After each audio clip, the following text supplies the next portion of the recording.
Selamat siang, teman-teman semua. Kembali lagi kita akan melanjutkan praktikum kita terakhir sebelum UTS di praktikum survei kadastral. Praktikum ini agak berbeda karena kita online ya, daring. Setelah sebelumnya pada minggu lalu kita melakukan pengukuran detail dan situasi dan full di lapangan selama 6 minggu. 6 minggu lalu. Nah, pada minggu ini kita memang sengaja kebut 6 minggu awal tuh di lapangan biar minggu 7 itu bisa online, teman-teman bisa studio pengolahan. Dan pada minggu ini sebenarnya kita adalah melakukan penggambaran GU, teman-teman. Sebenarnya nggak tahu juga mau ngapain. Wah, tadi Iman nanya soalnya. Ngapain ya, Mas? Juga bingung sebenarnya mau ngapain nih. Enggak. Kita hari ini melakukan penggambaran GU atau melakukan plotting lah istilahnya. Jadi kalau misalnya di KK, itu shift satu shift 2 sudah lewat, sekarang adalah shift 3-nya. Jadi kita melakukan penggambaran bidang tanah yang sudah diukur pada minggu minggu sebelumnya. Nah, yang digambar itu nanti adalah TDT-nya, jadi posisi TDT sama bidang tanahnya. Kemudian apa yang membedakan antara GU sama sketsa? Kalau teman-teman buat sketsa kan gampang tuh. Nah, ada bedanya nanti antara GU sama sketsa atau penggambaran biasa. Nah, kita coba lihat ya materinya teman-teman. Nanti materinya semua dari sini harusnya ya. Cuman kita bakal review singkat terkait eh, materinya. Nah, sebenarnya juga ada satu materi atau satu kegiatan yang belum kita lakukan. Atau mungkin teman-teman eh, kemarin sempat melakukan, tapi mungkin belum semua. Jadi mungkin cuma baru beberapa kelompok aja. Nah, yakni melakukan pengukuran bidang tanah dengan menggunakan beberapa alat survei. Nanti bakal tak jelaskan di sini. Nah, ini penting teman-teman. Kenapa? Karena pada dasarnya pengukuran bidang tanah itu banyak metodenya, banyak macamnya. Yang kita lakukan kemarin menggunakan total station itu adalah salah satunya saja. Yang sering dilakukan oleh teman-teman kita di BPN itu menggunakan yang lebih konvensional malahan, yakni menggunakan pita ukur. Nah, ini bisa tanya nih ke teman-teman yang orang tuanya BPN nih. Masih menggunakan pita ukur dan mungkin akurasi di BPN itu belum menjadi yang utama. Jadi ada kesalahan ya berapa senti masih oke lah. Makanya dari kemarin itu kan, wah Mas ini agak geser berapa senti. Wah, aku sama Duta ya, gas aja terus. Memang prakteknya gitu kok. Jadi memang real life simulation ya Dut ya, real life simulation. Jadi bukan BPN. Cuman itu kalau misalnya eh, kita pengen cepet. Nah, yang sering terjadi pada saat ini adalah teman-teman, kita menggunakan teknologi terbaru, yakni menggunakan GPS. Nah, ini yang mungkin belum sempat kita cobakan sebelum UTS, tapi bakal kita pakai nanti setelah UTS di rekonstruksi bidang tanah. Kita bakal coba pakai GNSS. Metodenya gimana? Kan teman-teman sudah ngambil GNSS nih. Tapi mungkin materi terkait RTK belum, atau sudah ya? Harusnya sudah kan terkait RTK. Jadi teman-teman tinggal dirikan base saja satu, misalnya di Taman AGS nih, dia bakal stay terus di situ. Terus teman-teman yang lain silahkan ambil rover dan ya ukur RTK kayak RTK ya RTK aja. Pakai Entrep bisa, radio bisa, atau kalau misalnya nggak mau pakai base ya udah konekin aja langsung ke course-nya BIG. Ya, mungkin tahun ini masih bisa ya. Ini isu-isunya katanya efisiensi, course BIG mau dimatiin ini. Waduh. Kemarin early warning system katanya mau dimatiin gitu kan. Jadi kalau misalnya ada gempa atau tsunami ya 2-3 menit setelah tsunami baru ada notif gitu kan. Kayak rumahnya udah hanyut dulu, kita udah kelelep gitu kan. Baru ada notif nih, tring. BMKG, awas ada tsunami, udah telat ya. Sama nanti mungkin kayak course juga ya. Course-nya yang bisa di-download ya mungkin yang setahun sebelumnya. Ya begitulah. Cuma kita lanjut aja. Nah, itu juga termasuk salah satu cara untuk mengukur bidang tanah. Jadi mengukurnya itu di pojok-pojok bidang tanahnya. Nah, ini yang kemarin kita kelewat. Mungkin teman-teman ada yang sudah mencoba menggunakan pita ukur ya, tapi yang GPS RTK kayaknya belum. Cuman konsepnya seperti itu. Oke, Oke, sebenarnya ini materi yang minggu ke 6 7. Jadi minggu lalu harusnya tak sampaikan. Cuman minggu lalu itu kan kita ngebut ya, pengen langsung ukur ke lapangan. Jadi makanya ini briefingnya nggak tak sampaikan. Jadi tak sampaikan di minggu terakhir ini. Cuman ya ini ada beberapa yang kelewat jadinya. Ya nggak apa-apa. Nanti tak sampaikan intinya aja. Yang penting teman-teman paham konsepnya. Nah, seharusnya pada minggu ke-6 kemarin kita melakukan pengukuran bidang tanah tuh. Yakni pada pengukuran bidang tanah teman-teman harus mengetahui dulu lokasi TDT-nya. TDT order 3 maupun order 4. Order 3 ini di awal kalau di kita ya. Terus order 4 itu di ujungnya, di ujung poligonnya. Terus koordinat titik poligon perapatan dan terakhir kita akan membuat GU. Kenapa kita butuh korat-korat ini? Karena kita bakal masukkan korat ini di backside ya, di OCC sama di backside. CC sama backside di TS kita. Nah, sebenarnya kalau pakai pita ukur pun juga demikian. Kita butuh koordinatnya. Nanti kita bakal pakai berbagai cara sebenarnya. Pakai kayak sutra satu lah. Ada interpolasi, ada perpanjangan. Jadi mengikatkan misalnya bilang tanah gini ya, set, set, set. Terus ada 2 TDT. Ya kalau dulu kan tinggal ngikatin gini ya. Diukur pakai pita ukur ke sini, diukur pakai pita ukur ke sini. Terus perpotongannya nanti diukur pakai jangka sama jangka ya, pakai jangka gitu. Atau pakai pelurusan juga bisa, pelurusan. Atau pakai penyikuan ya, ini kayak shooter satu dulu lah. Kalau pakai peta ukur tuh bener-bener ya kayak shooter satu konvensional. Kalau pakai GPS ya tinggal diriin aja, nggak perlu ini, langsung aja diriin ini di sini, set kayak apa GPS RTK. Cuman kalau kita pakai GPS ya 1 minggu selesai udah surveinya, gitu ya. Oke, nah pengukuran bidang tanah teman-teman itu harus memenuhi 2 kaidah. Pertama, kaidah teknisnya yang pasti teman-teman sudah memenuhi ini, karena ngukur pakai GPS ya, GPS, terus ordenya orde 3 2 jam pengukuran dan orde 4. Orde 4 tuh harusnya sekitar setengah jam atau lebih ya dari pengukurannya, cuman nggak apa-apa. Terus pakai TS-nya pun sudah memenuhi persyaratan, yakni 2 seri rangkap dan 5 kali pengukuran jarak. Jadi yang syarat ini sudah benar ya, sudah dilakukan dengan hati-hati dan benar. Nah, syarat kedua ini adalah yang harus teman-teman ketahui. Mungkin waktu praktikum kita belum melaksanakannya dengan begitu baik karena kan kita melaksanakannya di Fakultas Teknik ya, yakni pematokan. Jadi kalau misalnya kita matok itu kan matok di teknik kayak kita kena marah nih nanti Pak Trias dikena tegur nih sama Pak Dekan Pak Selo. Jadi pada intinya teman-teman melakukan pematokan secara secara semu. Jadi pematokan versi light. Jadi pakai tip X. Cuma pada intinya nanti di real life di BPN itu mereka punya patok. Patoknya bisa pakai pasak pasak kayu gitu kayak kakak atau pakai pilar. Jadi ya terserah. Yang penting ada tanda BPN ya. Nah, pematokan inilah yang harus diperhatikan. Ada beberapa syarat dalam pematokan teman-teman. Yang paling penting mungkin teman-teman pernah dengar di waktu mata kuliah kontraktore dalam metare, mata kuliah apa ya? Administrasi pertanahan ya. Pokoknya prinsipnya eh, semua tetangga atau yang bersebelahan itu harus melihat atau menjadi saksi bahwa batasnya bidang tato di sini loh. Jadi antar tetangga itu harus saling melihat nih. Oh, batasnya di sini. Nah, jadi kita nggak berseteru nih. Oh, batas saya di sini, batas saya di sini nggak. Cuman ada sebuah azas. Ya apa ya azasnya ya? Kok lupa ya, Dut. Kontraktor limitare, boundary limitare. Ya antara itu pokoknya. Ya lihat aja hukum agraria atau administrasi pertanahan. Yang penting antar tetangga itu harus saling melihat. Itu dulu. Nah, jadi diketahui batasnya dan nanti teman-teman patoknya ini harus bisa direkonstruksi. Jadi kalau misalnya bidang tanah ini misalnya ada bencana gitu ya, tadi cerita yang tadi karena apa efisiensi gitu kan, notifikasi tsunami 3 menit setelah tsunami, terus pas sudah surut, lihat nih loh batas bidang tanah kok hilang gitu kan. Nah, jadi nggak sesuai memenuhi. Harusnya batas bidang tanah itu bisa direkonstruksi kembali. Harapannya nanti setelah UTS teman-teman, tip X kita yang tersebar di seluruh fakultas teknik itu nggak hilang. Yang mana tahu gitu kan, pas Lebaran ini ada yang nyapu seluruh teknik jadi hilang, nah itu udah salah itu. Karena nanti setelah UTS kita bakal melakukan yang namanya rekonstruksi bidang tanah. Jadi kelompok satu bakal ngukur bidang tanah kelompok 5. Kelompok 5 bakal ngukur bidang tanah kelompok 10 ya nanti kita acak lagi ya. Cuma pada intinya merekonstruksi bidang tanah yang sudah hilang misalnya. Rekonstruksi ini juga penting misalnya teman-teman perlu melakukan pemecahan bidang tanah. Itu juga perlu diketahui batasnya. Jadi pemecahan bidang tanah, terus penggabungan bidang tanah, ini penting kalau teman-teman ini misalnya pewarisan. Jadi ada yang meninggal mau diwariskan ke anaknya, tapi mau dipecah bidang tanah itu bisa. Terus pematokan ini kadang juga jadi problem teman-teman, masalah di lapangan. Masalahnya gimana? Masalah gini, misal tadi misalnya nih tak cek ini ya di partisipan dari siapa ya? Davin. Nah, Davin ini punya bidang tanah misalnya, bidang tanah di Jogja gitu kan misalnya. Nah, mau melakukan pengajuan pendaftaran bidang tanah yang baru gitu kan. Terus teman-teman seperti tadi tak sampaikan, tetangganya mesti lihat, tetangganya mesti lihat kan.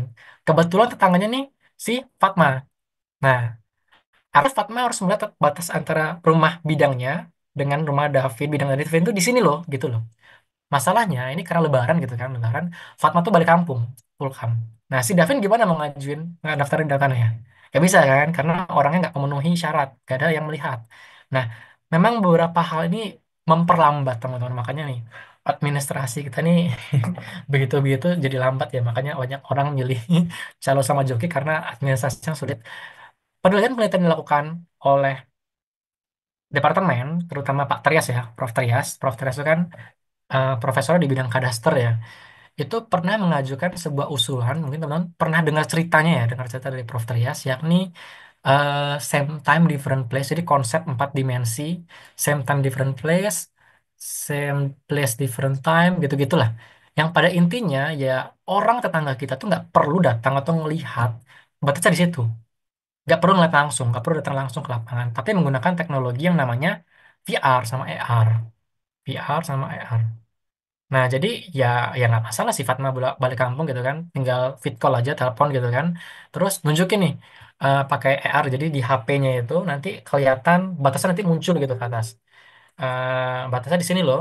Nah, itu apakah bisa memenuhi secara standar itulah yang diharapkan atau diajukan oleh Prof. Tadi ya waktu dulu tuh. Itu teman-teman, secara konsep seperti itu. Nah, ini tahapan ya, tahapan yang sudah pernah kita lakukan yakni dari awal yakni TDT sampai pengumpulan bidang tanahnya. Jadi kita tuh aimnya, goalnya, tujuan atau objektif itu pengen ngukur bidang tanah sebenarnya teman-teman.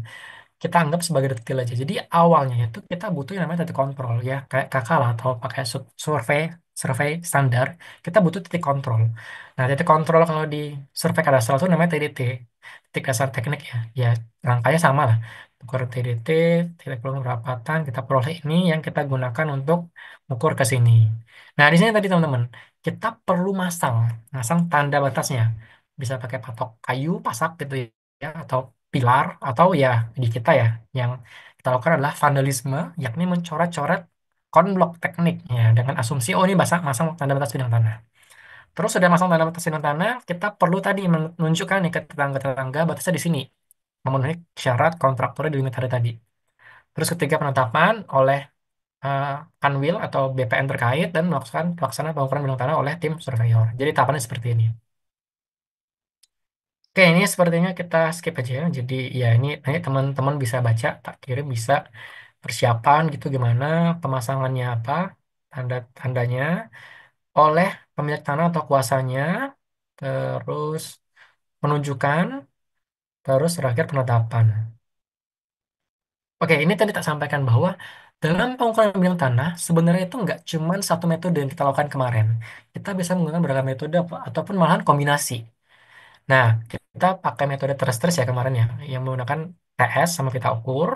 Nah, kita juga bisa menggunakan yang namanya extraterrestrial atau satelit. Jadi menggunakan GPS, teman-teman. Caranya ya pakai RTK tadi. Atau metode lain juga banyak sebenarnya ya. Metode apa? Namanya ya, Rapid and Go. Apa ya? Ya pokoknya yang ngukur bentar, pindah, ngukur bentar, pindah. Ya, itulah. Terus ada metode fotogrametris, jadi bidang tanahnya itu dibuat berdasarkan foto udara. Terus ini kita bakal cobain setelah UTS ya, minggu 10 atau metode kombinasi, itu juga bisa.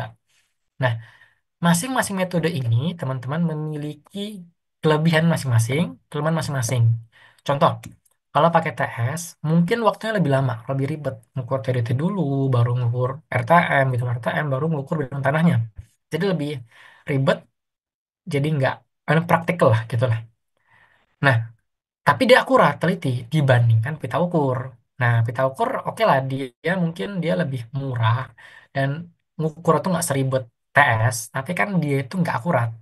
Jadi satuan terkecil itu nggak seakurat dari TS. Itu sudah dua ya. Kalau GPS, oke dia mungkin GPS banyak sekarang yang murah ya, yang dari Cina-Cina, CHC, Geomet, Geomax. Nah, ini bisa dipakai. Nah, juga akurat karena GPS itu perkembangan saat ini ya, yang RTK tuh makin akurat sampai ke level senti. Masalahnya satu, misal teman-teman disuruh ngukur bidang tanah nih. Tadi siapa lagi ya tadi? Yang belum ya. Olive, Olive. Olive nah kalau tadi si Davin punya bidang tanah itu di kota gitu kan.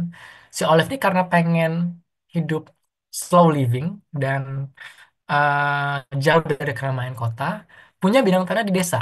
gitu kan, yang punya kebun gitu kan, punya banyak rimbun vegetasi. Terus BPN Jogja itu pengen ngukur bidang tanah, ngajuin ukuran bidang tanah kan. Gimana caranya ngukur bidang tanah, patok-patoknya bidang tanah di tengah hutan, di bawah rimbunnya vegetasi. Kira-kira gimana? Hasilnya nggak bagus, pasti. Float, atau bahkan malah single, nggak ada sinyal gitu kan. Nah ini jadi ada kelebihan kekurangan masing-masing. GPS tuh enak, cepet, gampang makanya. Cuman kalau misalnya di daerah yang bidang tanahnya di bawah pohon gimana? Terimbun rimbun vegetasi atau di sebelah gedung tinggi gitu kan, banyak obstruksi, banyak multipad, ya nggak bisa. Kalau TS, oke lah, akurat teliti, tapi buatnya mahal, lebih lama juga. Kalau pita ukur ya bagus sih, cuman nggak akurat, lebih cepat kita. Jadi masing-masing tuh ada kelebihan, kelemahannya masing-masing. Gitu teman-teman, itu yang kemarin lupa tak sampaikan. Karena pada tahun lalu 2021-nya surkatnya Mas Duta sama Mbak Ale ini mereka ada mencobakan walaupun cuma satu bidang ya. Jadi satu bidang per kelompok itu diukur pakai tiga metode yang berbeda. Pakai GPS, pakai TS, sama pita ukur. Terus dibandingin mana kelebihan kekurangan masing-masing. Gitu ya. Itu yang lupa tak sampaikan. Karena lupa tak sampaikan dan sudah tak sampaikan, jadi ini secara legal dan resmi ini suaraku kedengaran kan bahwa aku menjelaskan tiga ini. Jadi secara legal dan resmi saya ini aku boleh ya mengeluarkan soal ini. Wah, ini secara resmi dan legal karena aku sedang menyampaikan sudah boleh ya tak sampaikan di UTS ya terkait metode-metode pengeluaran bidang tanah di luar yang kita lakukan kemarin ya. Ya ini tak izin dulu. Gitu ya teman-teman.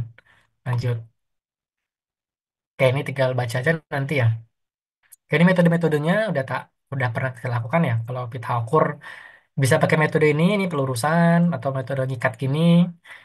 Ya ini pelurusan juga penyikuan ya penyikuan. Nah, metode yang ini pakai pita ukur boleh atau pakai metode TS ya. Pakai TS kan seperti ini ya. Dirikan TS di sini, backset di sini, terus ya tinggal ngukur. Nah, ini pakai TS. Nah, ini metode standar lah. Nah, ini metode yang harusnya tak sampaikan minggu lalu ya. Cuman kan minggu lalu kita langsung ngukur biar cepet ya. Jadi ya kita langsung aja ya. Kalau RTK ya tinggal hidupin aja langsung. Nah, sebenarnya materi pada minggu ini adalah kita melakukan penggambaran GU, gambar ukur. Nah, GU itu apa? GU itu kayak dokumen, bukti raw data yang sudah diukur ke sebuah kertas. Jadi legalnya seperti ini. Jadi kalau misalnya kita ngukur aja ya, kita bermanfaat untuk surveyor buat buat orang teknis lah. Tapi buat orang awam, orang masyarakat itu bingung ini apa? Butuh format resminya, dokumen resminya. GU ini juga penting buat nanti di minggu-minggu ke depan atau di real life itu buat rekonstruksi bidang tanah. Kenapa penting buat rekonstruksi bidang tanah? Karena GU itu spesial. Dia nggak cuma menggambarkan bidang tanah kotak doang, tapi ada ukuran di dalamnya. Jadi teman-teman bisa cek ya GU itu dia itu punya ukuran jarak, punya sudut sama punya ukuran azimut kalau nggak salah. Nanti ada contohnya di gambarnya juga bisa dilihat. Ini GU nih halaman satu, ini halaman dua. Nah, kita akan membuat dua ini. Jadi teman-teman nanti diminta membuat dua ini. Yang halaman satu format Word-nya sudah ada di Elok. Jadi tinggal download, cetak, print.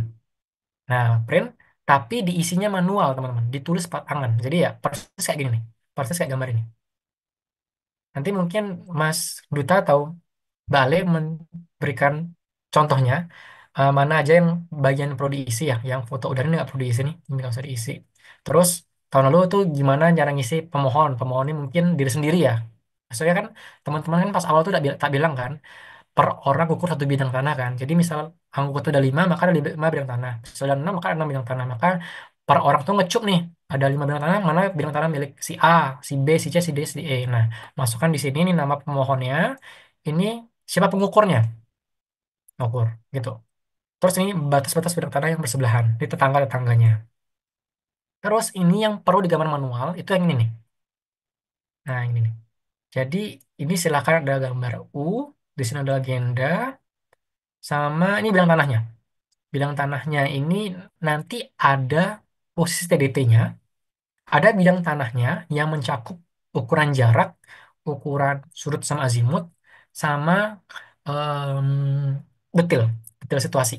Boleh bangunan, boleh jalan. Gitu ya. Oke. Ini contohnya, contoh halaman kedua dari, aduh, aduh, mau di zoom. Nah, halaman kedua. Jadi ini ada koordinatnya ya, koordinat berdiri alat. Ya, koordinat TDT juga bisa. Terus ada jarak, ini misalnya jarak bidang ini. Sini ke sini tuh 9,53 meter. Sini ke sini 10,12. Terus ada sudutnya, ada detil jalan, sama ada ini. Siapa nama batas-batas sebelahnya. Jadi ini nama bidang tanah atas nama Sumrati, sebelah kirinya Ai, utaranya Eko, timurnya Ibrahim. Jadi tulis tuh di sebelahnya. Jadi per orang bakal buat satu ini. Jadi ya silakan satu orang buat satu ya berarti per orang buat satu. Seperti itu. Nah, kita bakal buat yang kiri aja ya. Yang kanan itu adalah versi digital. Kalau versi digital mah terlalu gampang ya, terlalu cepet selesainya nanti.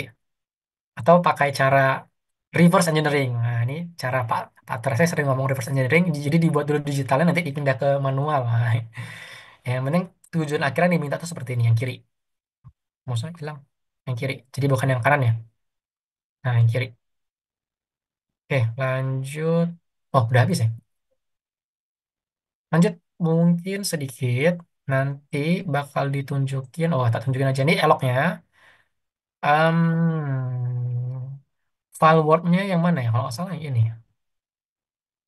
Oh ya benar nih. Nah ini yang GUD 107. Teman-teman bisa download terus ya buka. Nah nih, jadi ini sudah ada dua buah lembar. Yakni, oh ya kelupaan. Ya seperti biasa, shortcut itu ketat kaitannya sama aturan. Sebenarnya GU ini merujuk ke sebuah aturan. Cuman kita bakal pakai lampirannya aja. Nama lampiran itu lampiran DI, daftar isian 107A sama DI 107. Dua ini. Jadi dua ini bakal di print. Nah, jadi untuk halaman pertama DI 107A ini merupakan GU untuk bidang tanah yang sporadik. Jadi kalau bidang tanah yang sporadik itu dia itu mendaftarkan tanah itu kayak single lah satu-satu. Jadi secara terpisah sporadik. Kalau sistematik pakai yang bawahnya, yang sistematik. Nah, sistematik ini dia barengan misal satu RT atau satu kecamatan langsung mendaftarkan pendaftaran bidang tanah itu bisa. Kayak pendaftaran bidang tanah sistematik. Yang mana yang perlu dibuat? Dua-duanya perlu dibuat. Perbedaannya adalah yang pertama dibuat untuk per orang individu. Jadi per orang individu itu ngebuat. Nah, yang bawah ini nanti dibuat per kelompok, satu kelompok. Jadi dalam yang ini, yang bawah ini yang sistematik, nanti diisikan dengan nomor-nomor. Nanti cara ngisinya didemokan oleh Mas Duta Mbak Ale ya. Pada intinya adalah ini isi nanti nomor-nomor 5 bidang tanah atau 6 bidang tanah sesuai kelompok. Terus nanti ada, harusnya ada. Oh, di ini ya, di daftar orangnya ya, sebentar, sebentar. Contoh GU yang PTSL. Contoh GU yang PTSL. Ini kan. Nah, ini. Jadi ini tuh bayangin aja, sama kayak tadi, ya kayak gini ya. Kayak gini. Ini kan versi digital ya, ya dibuat versi yang manual. Cuman 5 bidang. Jadi kalau misalnya yang pertama tadi, yang ini kan satu bidang nih. Satu bidang nih yang punya Sumrati aja, sedangkan yang punya AI, Eko sama Ibram itu nggak digambar kan. Nah kalau yang sistematik itu nanti kelima-limanya per kelompok digambar, terus nanti ada namanya harusnya ya, nama pemiliknya harusnya. Oh di sini nih, di sini. Ya ini kebalik berarti ya, ini halaman ini satu, dua, satu lagi ini tiga ya, tiga. Oh ya bener, satu, dua, tiga. Ternyata yang ini buat yang bawahnya ternyata. Oh ya bener. Sorry sorry. Ya gitu. Mungkin secara garis besar itu kan akan kita lakukan. Secara detail teknis nanti tak kirim modulnya ini. Gak ada nih. Oh ini ada modul cara gambarnya. Cara gambar GU ya pada intinya sih yang tadi tak sampaikan sih. Ada sketsa.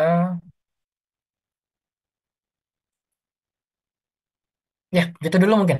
Nanti, mungkin didemokan dulu Mas Tuta atau Mbak Ale. Nanti tak tambah-tambahin lagi. Mungkin itu teman-teman ada yang ingin tanyakan dulu terkait teorinya sekilas.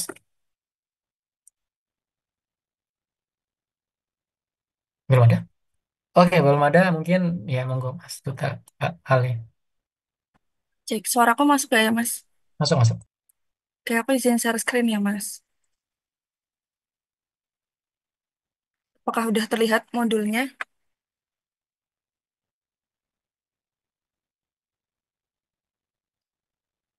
Halo, cek.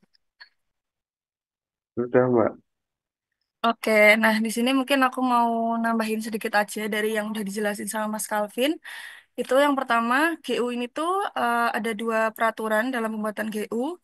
Yang pertama itu di PMNA nomor 3 tahun 1997. Terus yang kedua ini di standar GU dan SU yang dikeluarkan oleh Direktorat Pengukuran dan Pemetaan BPN pada tahun 2001. Nah, terus definisi GU menurut PMNA itu dokumen tempat mencantumkan gambar atau suatu bidang tanah yang ada di situ tuh pengukuran bidang tanahnya, tapi disertakan juga jaraknya, sudut, azimut, dan sudut jurusan. Nah, mungkin kita langsung ke ini ya, form GU-nya yang ada di ELOK. Itu nanti teman-teman buat di DI 107 dan di DI 107A. Nah, yang tadi seperti yang udah dijelaskan sama Mas Calvin, di yang DI 107A ini kan yang sporadik. Nah, sporadik ini nanti teman-teman buat 2 halaman aja. Sebenarnya sporadik ini tuh nanti ada 4 halaman, teman-teman. Di mana di halaman ketiga itu tuh merupakan gambar halus dari gambar kedua, dari yang halaman kedua. Terus di halaman keempat itu pengesahan aja. Nah, kalau yang di sistematik itu nanti 2 halaman. Kayak nah, mungkin buat definisi sistematik sama sporadik, mungkin juga teman-teman udah pernah didapetin di teori ya teman-teman. Di sini di modul juga udah ada dijelasin. Terus mungkin um, aku lanjut ke pengisian nomor ya teman-teman. Nah, di sini buat pengisian nomor yang ini itu nanti nomor peta pendaftarannya disesuaikan sama yang ada di modul. Bentar, teman-teman. Nah, ini 13.01.05.03.1 Nah, ini tuh merupakan kode-kode provinsi, kabupaten, kota, kecamatan, dan lain sebagainya. Nanti teman-teman coba cari tahu ya. Nah, yang ini nomor peta pendaftaran nanti diisikan sama nomor ini. Nah, kemudian buat yang nomor di sini, itu nanti 5 digit terakhir aja dari keseluruhan nomor peta pendaftarannya. Nah, 5 digit terakhirnya kan ini, teman-teman. Nah, mungkin buat mempermudah kita semua juga, buat disesuaikan sama kelas sebelah juga, kita sepakatin aja ya, teman-teman. Buat 4 digit terakhir dari 5 digitnya ini, nanti merupakan kelompok teman-teman sama nomor bidangnya. Semisal aku kelompok satu bidang 2. Jadi nanti 00012 gitu. Itu diisikan di sini. Nah, terus di tahunnya nanti tahun teman-teman pembuatan GU, terus di nomor foto udara ini nanti dikosongin aja. Terus buat desa, kelurahan, kecamatan dan kabupaten kota, ini nanti teman-teman disesuaikan sama fakultas teknik ya, teman-teman. Terus buat keterangan pemohon sama pengukur itu sesuai sama pembagian bidang teman-teman. Nah, mungkin buat pemohonnya nanti itu nama singkat aja dari teman-teman. Terus kalau keterangan pengukur nanti nama lengkap. Nah, misal kalau aku nanti jadi pemohonnya Alia, terus pengukurnya jadi Alia Rahmadini Faiza gitu. Terus buat alamatnya juga disesuaikan sama bidang yang teman-teman dapetin. Terus di sini kalau sporadik itu kan ada persetujuan batas bidang tanah yang tetangga bersebelahan. Nah, ini nanti diisikan ya teman-teman. Terus ini juga tanda tangannya diisikan juga. Terus mungkin nanti kalau ada yang bidang tanahnya itu di sisi utara atau selatannya mungkin nggak ada yang bertetangga itu dikosongin aja. Gitu. Mungkin selanjutnya buat sketch lokasi itu nanti gambaran kasar aja. Yang penting di situ ada bidang tanahnya, ada jalannya. Pokoknya nggak usah terlalu detail, ada arah utaranya juga. Yang penting bisa menggambarkan secara jelas aja. Gitu. Terus aku mau jelasin tentang skala mungkin buat penggambaran GU-nya. Di sini ada di modul. Nah, ini. Buat penggambaran yang ini nanti itu disesuaikan skalanya yang kayak ada yang di modulnya ya, teman-teman. Nah, semisal di sini kan dijelasin 1:500 itu kan bidang tanah dengan luas kurang dari 250 meter persegi. Di skala 1:1000 itu bidang tanah dengan luas 250 sampai 1000 meter persegi dan selanjutnya. Nah, Biasanya kalau sporadik itu dia pakai skala yang 1:500 karena kan satu bidang aja. Nah biasanya itu kan juga luasnya nggak lebih dari 250 meter persegi. Nah biasanya kalau sistematik itu kemungkinan bisa pakai yang 1:1000 karena luasnya itu ada di range 250 sampai 1000 meter persegi. Tapi pokoknya buat skala ini disesuaikan sama luas dari bidang teman-teman gitu. Mungkin sekian dulu buat pengisiannya dari aku, buat penggambarannya mungkin bisa dilanjut sama Duta. Gitu, monggo Duta. Suara aku masuk nggak ya? Aman, Dut. Dut. Izin share screen ya, Mas.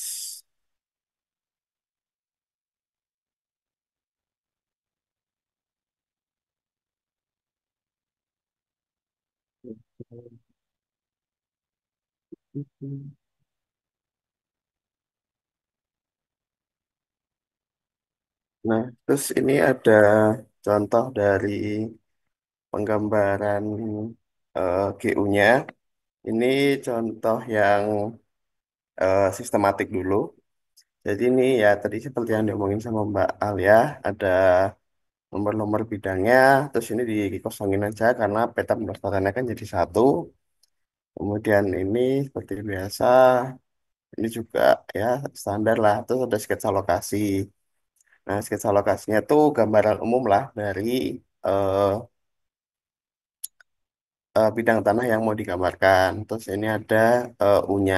Kalau yang ini sebenarnya nggak pakai skala sih. Yang penting cukup aja di sini tanpa nambah kertas. Terus kemudian ini eh,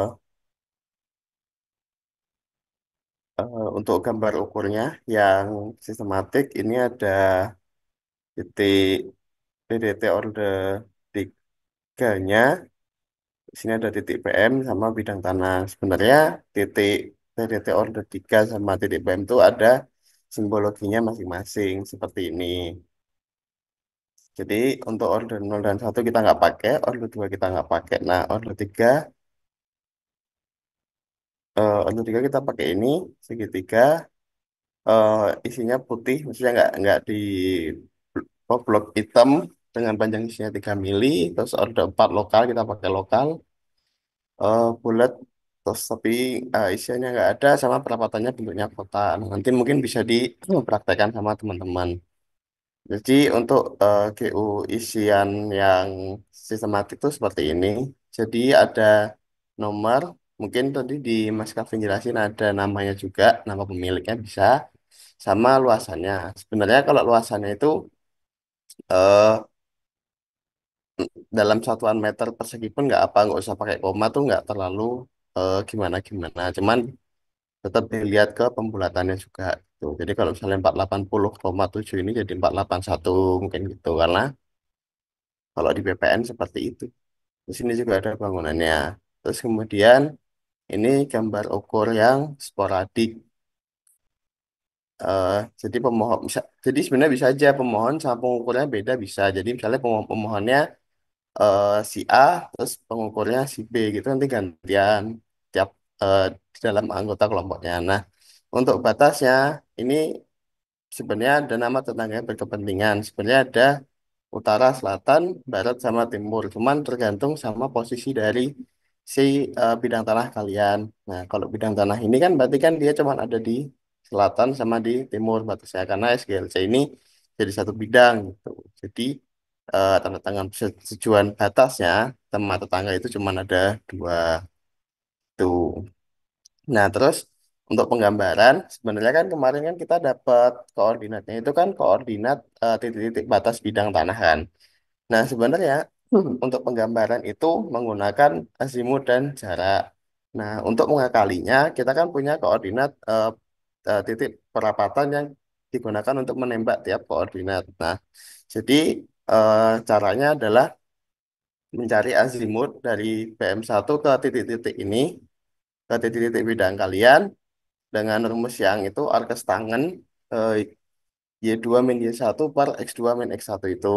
Terus kemudian untuk jaraknya ya pakai selisih koordinat. Nah, karena ini bidang tanahnya dua dimensi, jadi jaraknya pakai X sama Y aja. Jadi X2 kuadrat min X1. X2 min X1 kuadrat ditambah Y2 min Y1 kuadrat terus diakarin gitu aja. Nah, jangan lupa jadi digambarin. Nah, skalanya itu ngikutin sih. Kayak kayak sebenarnya bidang ini pakai 1:250 masih muat ya sih. Jadi eh, proporsional aja sama ukuran kertasnya gitu. Jadi di sini juga ada legendanya. Untuk legendanya jangan lupa ngikutin sama yang ini gitu. Terus jangan lupa diisi, sebenarnya di sini ada jarak juga sih, jarak dari PM1 ke tiap titik-titik bidang itu ada.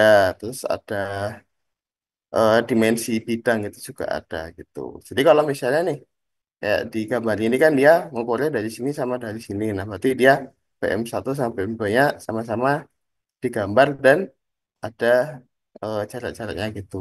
Tapi kalau misalnya nih, kalian cuma ngukur bidang bias ini dari PM1. Nah, jadi di PM2 cuma digambar simbologi PM-nya aja.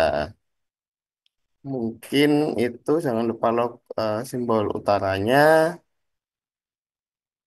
Mungkin cukup sekian sih untuk penggambarannya. Mungkin ada yang kurang jelas atau gimana?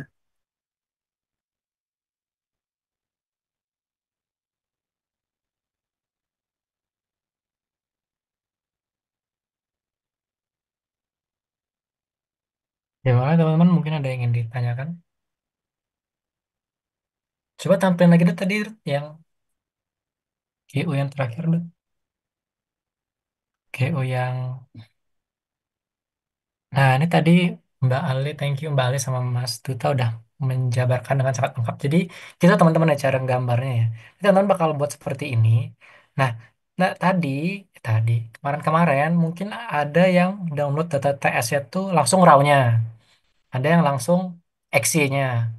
Nah, kalau misalnya teman-teman langsung download RAW-nya, itu kan langsung dapat tuh dari titik berdiri, misalnya BM1 ke tiap 201, 202 itu langsung diketahui jarak sama azimutnya.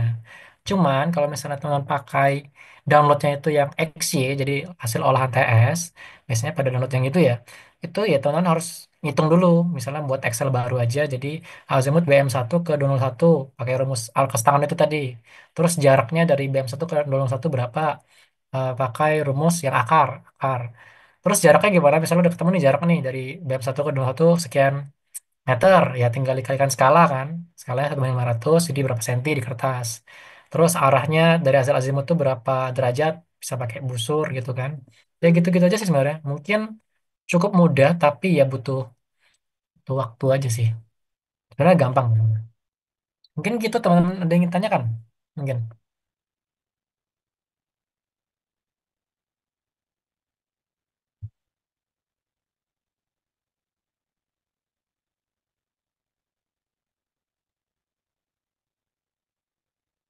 Oke Mungkin ya. nambahin dikit Mas, apa Boleh, Dut.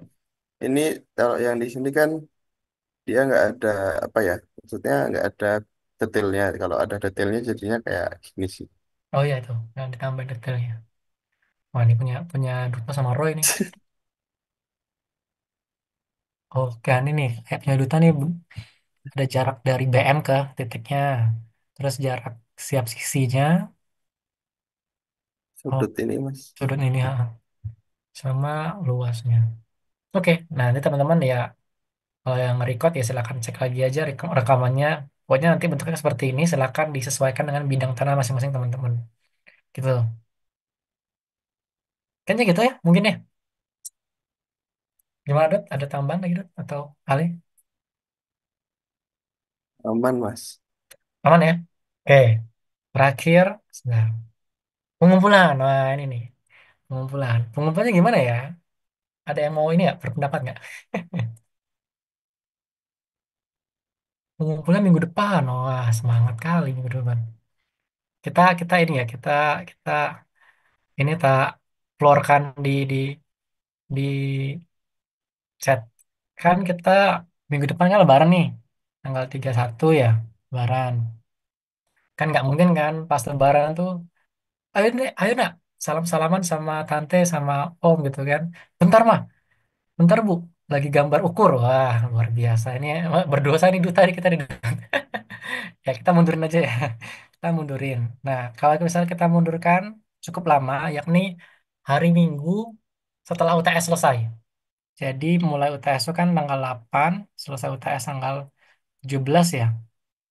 Tanggal 20-nya hari Minggu. Hari Minggu tanggal 20 April 2359. Kira-kira oke nggak ya? Ada bisa selesai? Oke, Mas. Oh, langsung lah. Semangat kan? Rangga oke. Ini kemarin kayaknya di story-nya Andrew, Rehan nih baliknya bareng sama Andrew kayaknya. Rangga oke. Oke banget ya. Oke ya, karena nyamain dengan kelas A juga. Segitu. Oke ya, deadline-nya itu, nah mohon maaf, kelupaan. Jadi ini deadline ini bukan deadline GU ya. Aku kelupaan. Jadi deadline ini mungkin bisa cek di Elok ya. Ini udah tak tulis di Elok. Jadi eh, tanggal 20 April itu bukan deadline GU, tapi ini ada 5 file dokumen PDF yang teman-teman harus kumpulin. Satu laporan akhir. Laporan akhir nih memuat dari minggu 3 sampai minggu 7. Minggu 3 ngapain, 4, 5, 6, 7 ngapain. Nanti di bagian akhir, minggu 7 atau di lampiran, dimasukkanlah tuh GU yang teman-teman buat sendiri, yang sporadik, sama sistematik. Satu, jadi satu drop ini. PDF dikumpulkan. Kedua, Excel RTM. Ya, ini kan udah selesai nih, ya tinggal di zip kan. Tiga, buku tugu TDT Orde 3, minta ke tim Polut. Empat, buku tugu TDT Orde 4, ini per orang harusnya ada. Terus, PDF terpisah yang menyatakan, yang berisi GU-nya, GU per orang maupun per kelompok. Jadi lima inilah yang dikumpulkan data 20 April ya. Jadi bukan cuma GU ya, jadi ada 5 file di zip jadi satu, kumpulkan di Elok. 20 April 2359. Kayaknya itu teman-teman mungkin ada yang kurang jelas.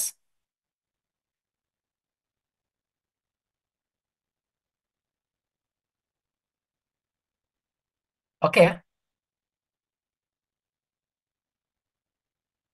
Oke, misalnya nggak ada yang nyanggah, kecepatan atau kelamaan berarti oke ya. Nah, terus itu mungkin udah itu laporan itu bakal jadi kayak mini projectnya lah, mini project sebelum UTS hitungannya.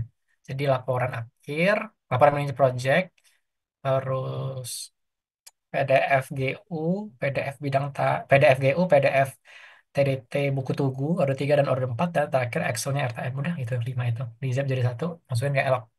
Katanya 20 April 2025. Ya, gitu ya. Oke, terakhir UTS. Mungkin nggak ada bertanya lagi ya. UTS, pasti tanggal berapa ya? Pokoknya ada UTS dan tertulis teman-teman. Jadi nggak praktikum, nggak kayak apa peritas kakak ya kan kalau ke lapangan coba ngukur bidang tanah ini enggak, kita tertulis close book 120 menit, terus kisi-kisinya adalah apa yang kita lakukan selama ini. Jadi cara mendesain TDT dan poligon perapatan itu kan minggu 2 ya. Terus cara ngukur TDT dan poligon perapatan minggu 3. Terus cara ngitung RTM minggu 4, 5.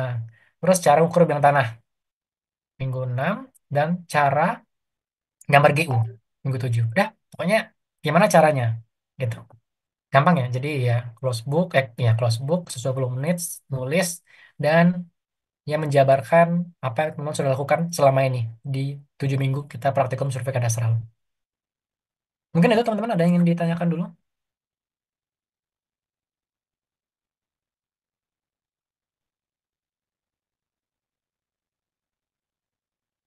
Cukup ya? Kayaknya cukup ya. Oke, kayaknya cukup. Mungkin itu aja mungkin ya Dut ya. Ada tambahan lagi nggak Dut atau Ale? Aman, Mas. Oke, cukup ya. Kalau misalnya cukup, kita akhiri aja. Nah, semakin cepat, semakin baik. Tadi katanya 10 menit. Nah, ini udah 40 menit, ini 43 menit. Ya, kita mungkin itu dulu praktikum kita pada siang hari ini. Kita bakal jumpa lagi setelah selaut.